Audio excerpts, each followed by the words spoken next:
jika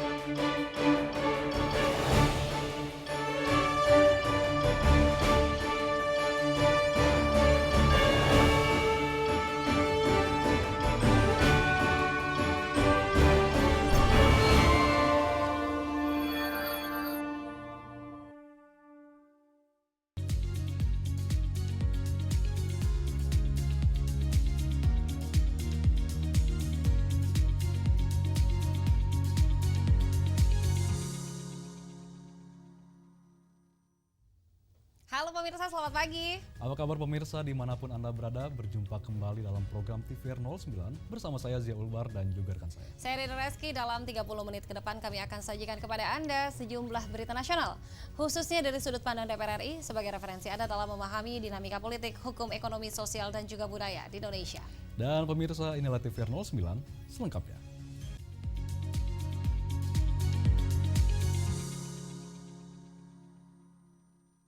Melalui diplomasi parlemen, Badan Kerjasama Antar Parlemen DPR RI tegaskan komitmennya dalam menjunjung tinggi kemerdekaan dan hak asasi manusia, termasuk di forum internasional. Melalui diplomasi parlemen, Badan Kerjasama Antar Parlemen atau BKSAP DPR RI menegaskan komitmen dalam menjunjung tinggi kemerdekaan dan hak asasi manusia, termasuk di forum internasional. Usai pertemuan dengan staf ahli Kementerian Luar Negeri Indonesia bidang hubungan antar lembaga, Ketua BKSAP DPR RI Sahrul Aidi Mazhar menegaskan, setiap langkah diplomasi Parlemen Indonesia dilaksanakan berdasarkan Undang-Undang Dasar 1945 dan prinsip para pendiri bangsa, termasuk menolak segala bentuk penjajahan dan memperkuat perlindungan hak asasi manusia atau HAM. Menurut Sahrul, posisi Indonesia sebagai presidensial hak asasi manusia PBB menjadi momentum untuk mendorong isu HAM hingga di tingkat global.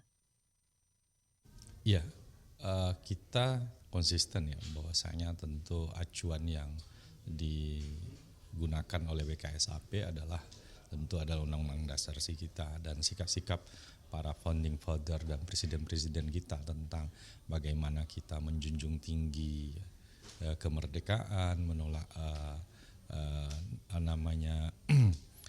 penjajahan dan mengangkat menjunjung hak asasi manusia. Dan alhamdulillah kita ini sekarang sedang menjadi presidensial hak asasi manusia di PBB.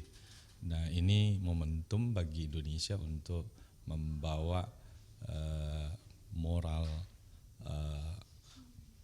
hak asasi ini ke tengah publik dunia begitu. BKSAP DPR RI berkomitmen terus mendorong peran aktif Indonesia dalam forum multilateral agar isu HAM tetap menjadi bagian dari agenda internasional. Dwi dan Kelvin, TVR Parlemen, melaporkan. Anggota Komisi 11 DPR RI yaitu Andi Yuliani Paris menilai penurunan lifting minyak nasional menjadi salah satu penyebab signifikan membengkaknya defisit anggaran. Defisit APBN terus menjadi sorotan di tengah meningkatnya kebutuhan pembiayaan negara. Anggota Komisi 11 DPR RI Andi Yuliani Paris menilai penurunan lifting minyak nasional menjadi salah satu penyebab signifikan membengkaknya defisit anggaran. Andi Yuliani menekankan penurunan lifting minyak harus menjadi perhatian serius pemerintah. Menurutnya, pemerintah belum menunjukkan keseriusan dalam mencari dan menerapkan inovasi teknologi untuk meningkatkan produksi minyak nasional. Padahal Indonesia masih memiliki sumber daya minyak yang cukup besar jika dikelola dengan teknologi dan kebijakan yang tepat. Kalau kita menghitung tentang APBN kan banyak faktor. Faktor pertama terkait juga dengan lifting minyak kita ya. Nah, kita berharap lifting minyak kita ini yang terus-menerus menurun, itu harus dicari inovasi-inovasinya untuk menaikkan lifting minyak. Nah, saya melihat pemerintah belum serius mencari inovasi teknologi untuk meningkatkan lifting minyak. Padahal sumber-sumber minyak kita juga cukup banyak ya. Terkait dengan pajak. Nah, ini kan banyak pajak-pajak dari tambang ya, dari migas yang sebenarnya bisa dikelola lebih optimal lagi. Tapi jangan pajak untuk rakyat ya. Tapi banyak yang sedang melaksanakan atau investor-investor bidang tambang, bidang gas, bidang minyak, ini nggak dikejar pajak-pajaknya. Lebih lanjut, Andi Yuliani Paris mendorong pemerintah segera melakukan pembenahan menyeluruh, baik di sektor hulu migas maupun dalam optimalisasi penerimaan pajak. Melalui penerapan inovasi teknologi dan evaluasi sistem perpajakan, ia optimis defisit APBN dapat dikendalikan tanpa harus menambah beban baru bagi rakyat. Fajar dan Fitian, TVR Parlemen, melaporkan. 38 provinsi di Indonesia telah menetapkan upah minimum provinsi tahun 2026 yang masih dipersoalkan pihak pekerja termasuk buruh. Informasi selengkapnya jangan kemana-mana, tetaplah bersama kami di TVR 09.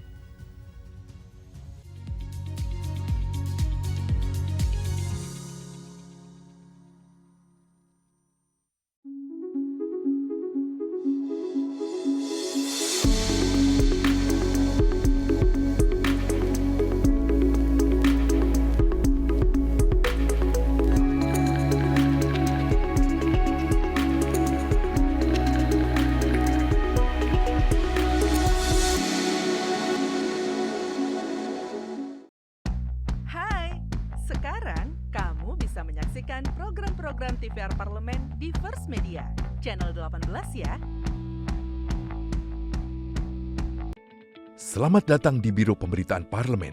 Anda memasuki kawasan zona integritas menuju wilayah bebas dari korupsi atau WBK dan wilayah birokrasi bersih dan melayani atau WBBM. Biro Pemberitaan Parlemen berkomitmen penuh untuk mewujudkan wilayah bebas korupsi dan wilayah birokrasi bersih dan melayani.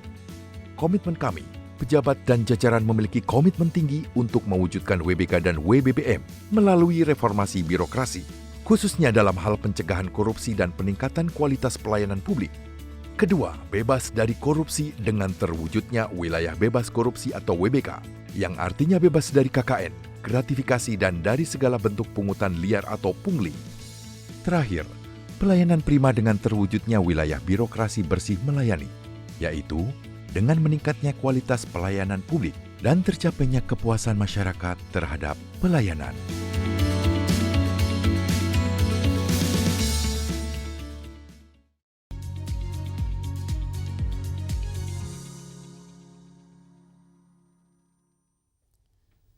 Terima kasih Anda masih menyaksikan TVR 09.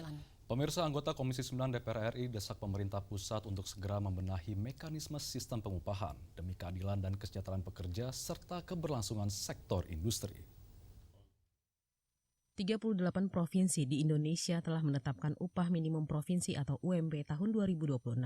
Secara umum, besaran UMP 2026 pada rentang 2,3 juta rupiah hingga 5,7 juta rupiah. Namun kebijakan UMP tahun 2026 masih dipersoalkan pihak pekerja termasuk buruh. Anggota Komisi 9 DPR RI mendesak pemerintah pusat segera membenahi mekanisme sistem pengupahan demi keadilan dan kesejahteraan pekerja serta keberlangsungan sektor industri. Di tengah kondisi krisis global yang menyebabkan sektor industri tertekan, Tuti Kusuma mendesak pemerintah mengedepankan aspek keadilan antara sektor industri dan para pekerja.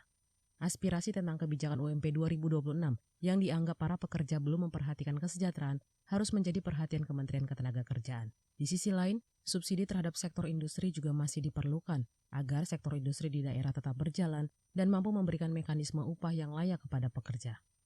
Industri juga butuh pekerja itu. Jadi alangkah baiknya mari kita pahamilah sedikit kondisi seperti ini agar kita berjalan semua dengan baik, industri bisa meningkat dan di situ akan pemerintah kami minta untuk menyesuaikan kembali. Sementara Obon Tabroni menyoroti kesenjangan UMP antar daerah, khususnya di Pulau Jawa. Perbedaan UMP yang signifikan masih menjadi pekerjaan rumah utama pemerintah, mengingat tingkat inflasi dan kebutuhan antar daerah pada kisaran yang sama. Hal yang paling mendasar kan makan, itu hampir sama. Kemudian yang kedua lagi kontrakan, itu juga hampir sama. Saya rasa secara umum kebutuhan itu tidak akan terlalu jauh berbeda. Tetapi disparitas upahnya ini, nah di situ yang harus kita perbaiki. Hilman dan Fuad, TVR Parlemen, melaporkan. Terkait pembentukan Komisi Percepatan Reformasi Polri yang diketahui Jimli Asidik, anggota Komisi 3 DPR RI menekankan upaya reformasi Polri harus dilakukan secara menyeluruh dan juga terpadu, mencakup aspek struktural, kultural, dan juga institusional. Presiden Prabowo telah membentuk Komisi Percepatan Reformasi Polri yang diketuai Jimli Asidiki. Anggota Komisi 3 DPR RI menekankan upaya reformasi Polri harus dilakukan secara menyeluruh dan terpadu, mencakup aspek struktural, kultural, dan institusional.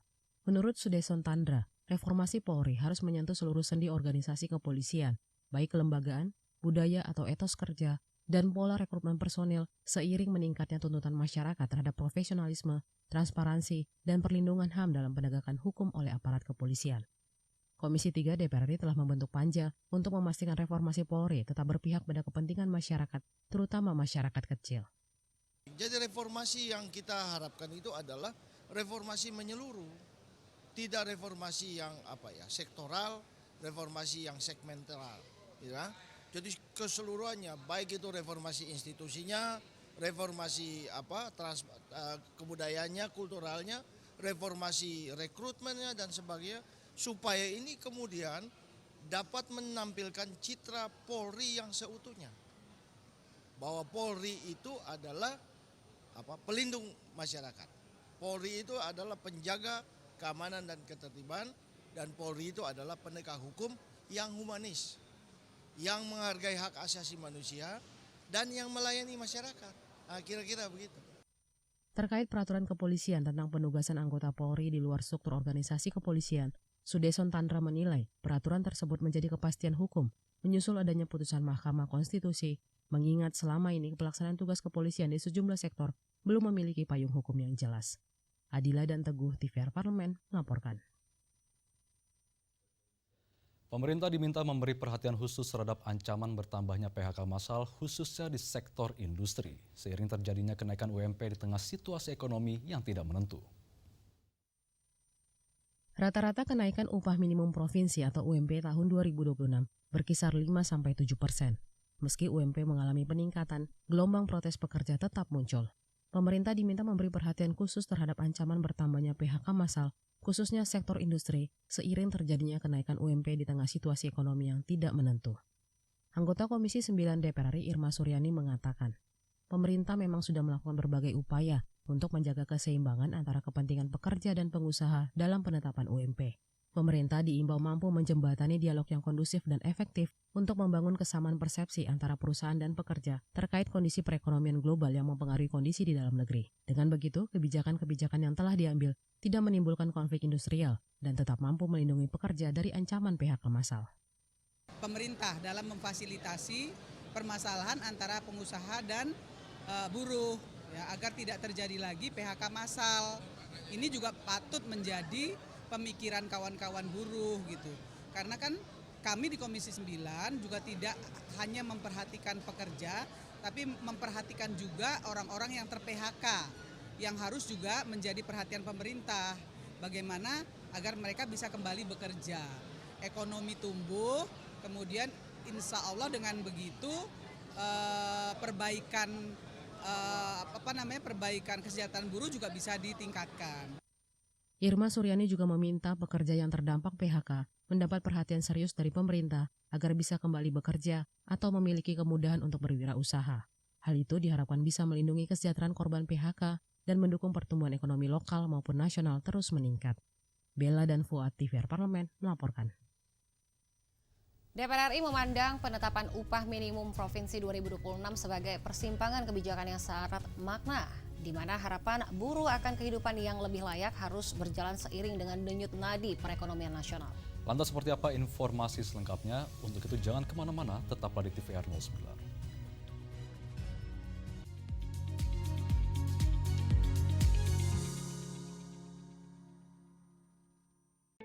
Selamat datang di Biro Pemberitaan Parlemen. Anda memasuki kawasan zona integritas menuju wilayah bebas dari korupsi atau WBK dan wilayah birokrasi bersih dan melayani atau WBBM.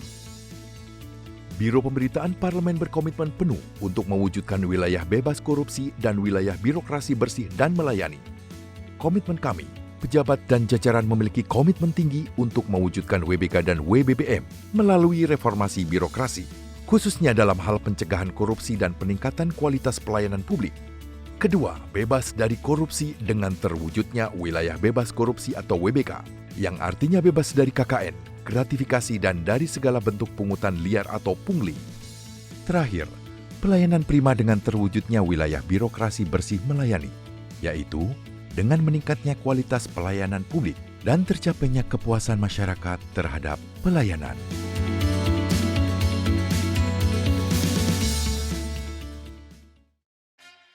Yuk kita kenalan dengan anggota DPR RI periode tahun ini.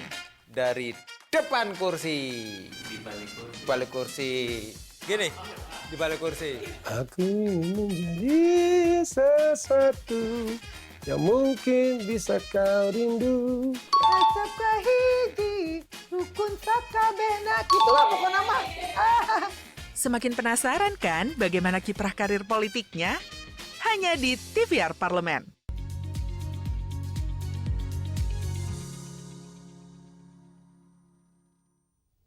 Pemirsa, upah berbicara tentang martabat dan juga kesejahteraan pekerja yang menjadi penggerak utama roda produksi. Sedangkan di sisi lain, kondisi dunia usaha dan juga tantangan ekonomi global menuntut kebijakan yang bijak dan juga berimbang. Dalam dilema inilah DPR RI hadir untuk mendorong dialog yang adil dan keputusan yang berpihak pada keberlanjutan agar pertumbuhan ekonomi tetap terjaga tanpa mengabaikan hak dan masa depan kaum buruh Indonesia. Simak liputan mendalam yang telah dikemas tim redaksi TVR Parlemen dalam segmen Editorial Parlemen. Berikut ini.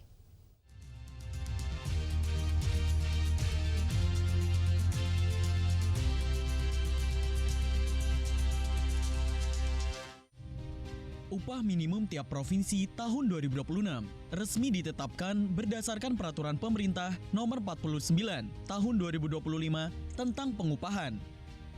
Variabel utama dalam perhitungannya terdiri dari tingkat pertumbuhan ekonomi masing-masing daerah, inflasi atau perubahan indeks harga konsumen, tingkat penyerapan tenaga kerja, dan kajian kebutuhan hidup layak atau KHL.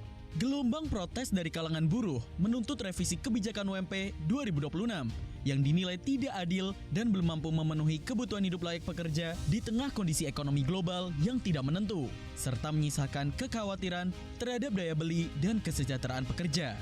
Anggota Komisi 9 DPR RI, Tutik Kusumawardani mendesak pemerintah mengedepankan aspek keadilan antara sektor industri dan para pekerja.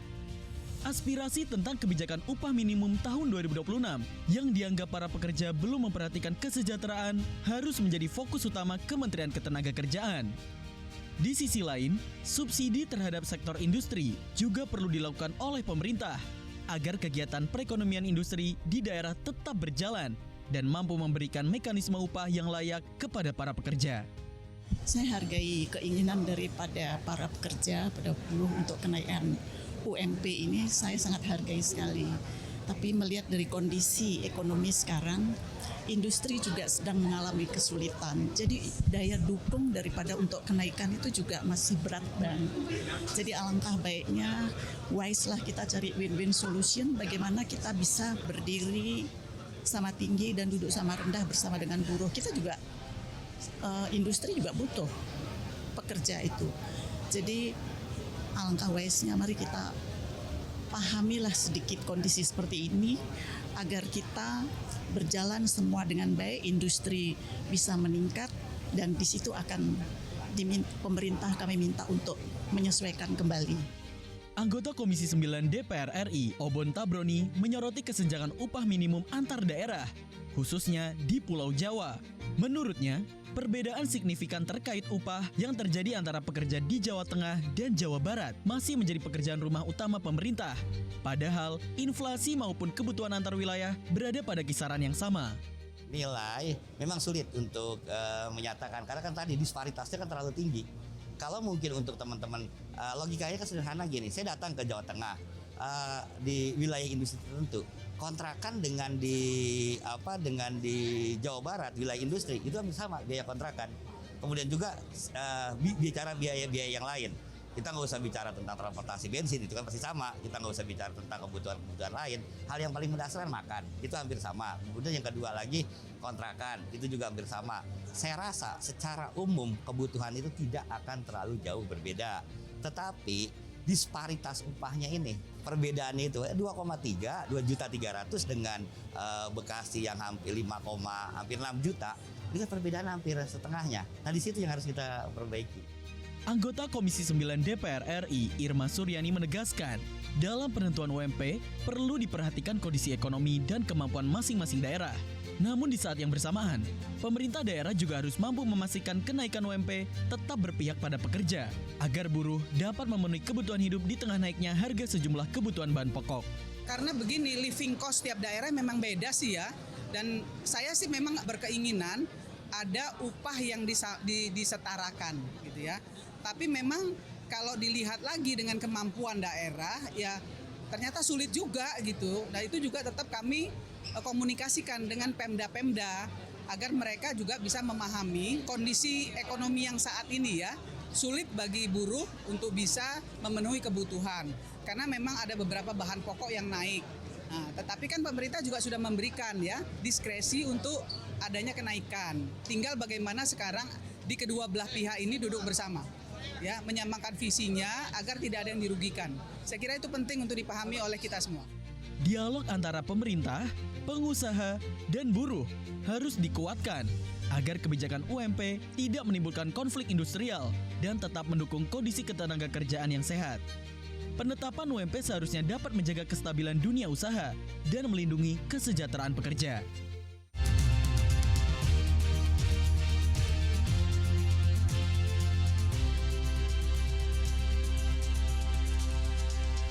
Pemirsa, kelapa muda telah lama dikenal sebagai minuman alami yang menyegarkan terutama saat cuaca panas atau setelah beraktivitas. Betul sekali pemirsa dan juga Zia, di sini air kelapa muda mengandung elektrolit alami yang dapat membantu menggantikan cairan tubuh yang hilang secara aman.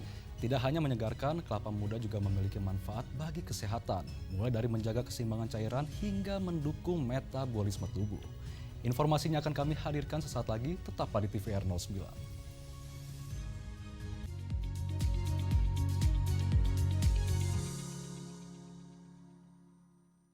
Kalau sakit sampai 2 minggu on off kayak gitu kira-kira?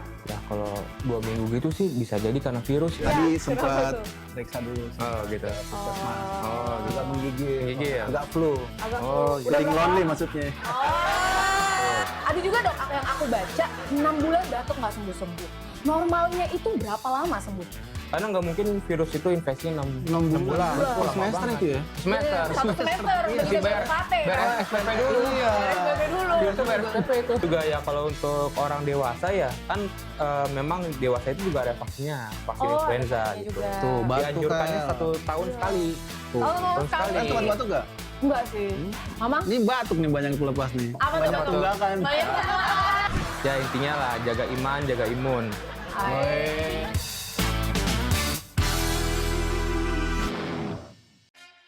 Yuk kita kenalan dengan anggota DPR RI periode tahun ini. Dari depan kursi, di balik kursi. Gini, di balik kursi. Aku ingin menjadi sesuatu yang mungkin bisa kau rindu. Tetap kahiji, rukun sakabena. Itulah pokok nama. Semakin penasaran kan bagaimana kiprah karir politiknya? Hanya di TVR Parlemen.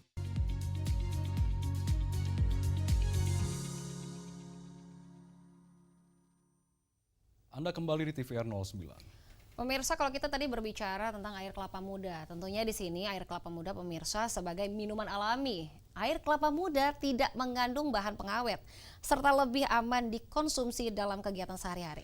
Tentunya dengan rasa yang ringan dan kandungan nutrisi alami, kelapa muda dapat menjadi alternatif minuman sehat pelepas dahaga. Tanpa berlama-lama, mari kita simak manfaat dan juga keunggulan kelapa muda sebagai pilihan sehat pelepas dahaga dalam segmen Intips, Informasi dan Tips. Berikut ini.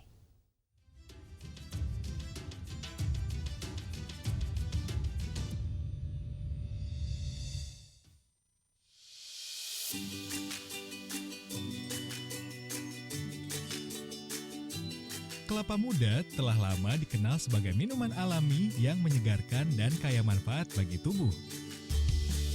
Terutama saat cuaca panas atau setelah melakukan aktivitas sehari-hari. Dengan kandungan air alami, elektrolit, dan nutrisi penting di dalamnya, kelapa muda tidak hanya mampu melepas dahaga, tetapi juga membantu menjaga keseimbangan cairan tubuh secara alami.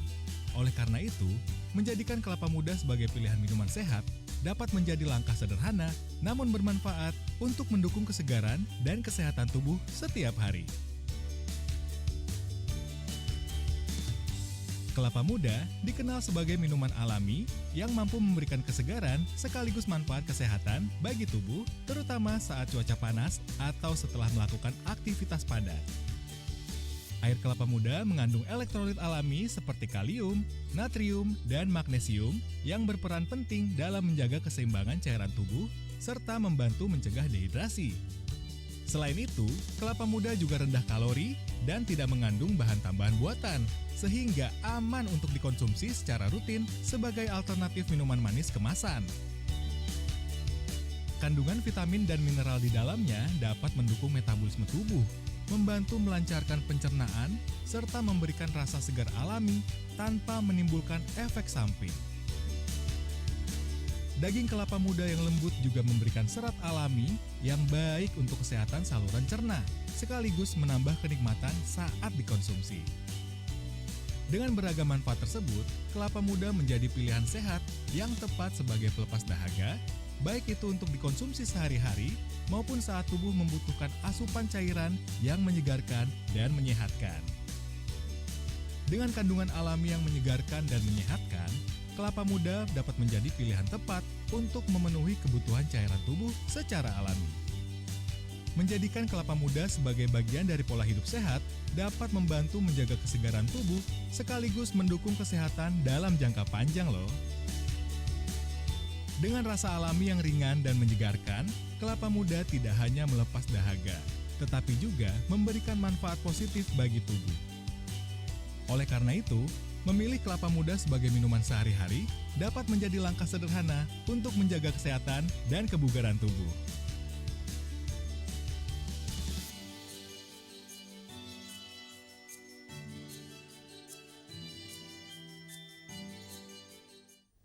Baik pemirsa, di penghujung acara kami hadirkan agenda DPR RI pada hari ini Kamis 15 Januari 2026. Pada pukul 10 waktu Indonesia Barat, Komisi 4 DPR RI rapat dengar pendapat dengan Eselon 1 Kementerian Kelautan dan Perikanan guna membahas program kerja Kementerian Kelautan dan Perikanan tahun 2026.